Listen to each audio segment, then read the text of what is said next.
नमः परमहंसा स्वादित चरण कमल चिन्मकरंदाय भक्तजनमानस निवासाय श्री रामचंद्राय।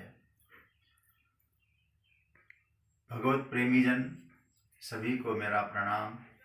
जय श्री कृष्ण। वर्तमान समय में हम सबको घर में रहकर कुछ सकारात्मक रूप से समय के सदुपयोग का अच्छा अवसर प्राप्त हुआ है। इस अवसर का हम लोग लाभ उठाएं, अच्छे चिंतन में, स्वाध्याय में, सत्संग में समय का हम लोग सदुपयोग करें। एक छोटी सी बात मैं कहना चाहता हूँ।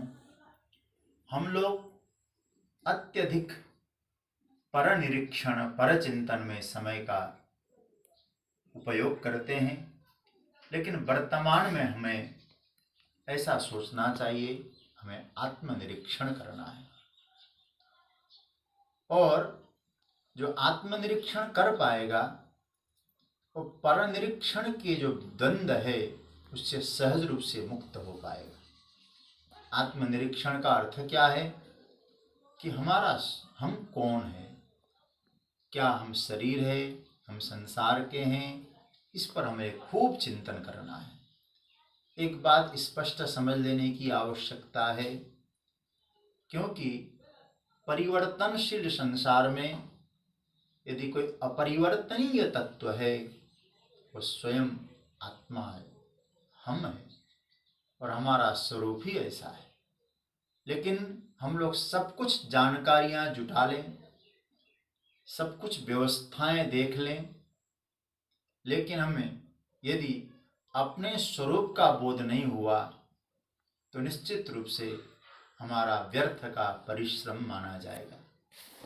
और ये जरूर है, क्योंकि कहा गया है, शास्त्र भी कहते हैं, जगत गुरु शंकराचार्य भगवान कहते हैं, कष्टम कोहम कुता आयात कामे जननी को मे तात इति परिभावय सर्वमसारम विश्वम त्यक्त्वा स्वप्न विचारम।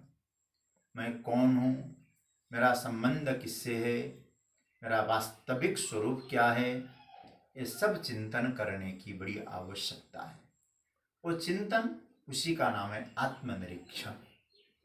यदि हमें अपने आप को समझना है, अपने आप को जानना है, तो निश्चित रूप से आत्मनिरीक्षण से अलावा कोई मार्ग नहीं है। और आत्मनिरीक्षण की शक्ति भगवत कृपा से प्राप्त होती है। उसके लिए हमारे यहाँ कर्म, उपासना इत्यादि की जो चर्चा है वो शास्त्रों ने कही है। इसलिए जो हमें प्राप्त समय है उसका सदुपयोग हम लोग सत्संग में, पूजा पाठ में, सत्शास्त्रों के चिंतन में लगाएं।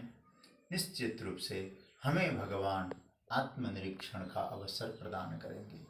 एक बात हमें समझना है, जैसे हम दूसरे का निरीक्षण करते हैं, वो ऐसा है, वो ऐसा है, वो ऐसा है, कुछ क्षण हमें अपने आप को देखें, हम कैसे हैं। यदि हम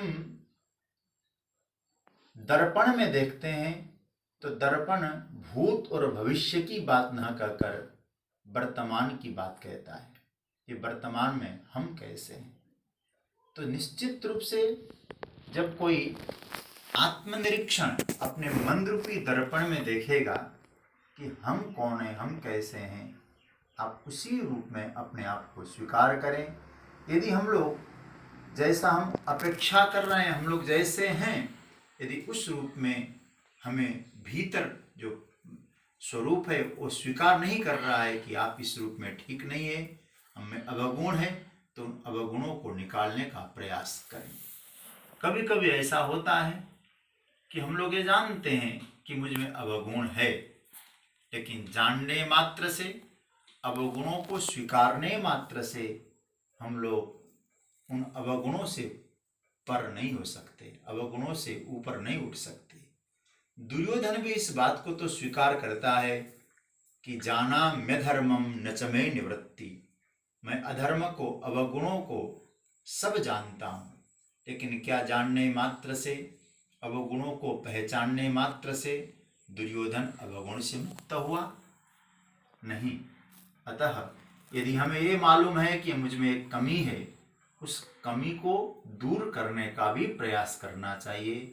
कमी को स्वीकारना अच्छी बात है, भूल को स्वीकारना अच्छी बात है, लेकिन वो भूल हमें कैसे दूर करना है, वो अवगुण, वो दोष कैसे दूर करना है, इसका भी चिंतन बहुत आवश्यक है।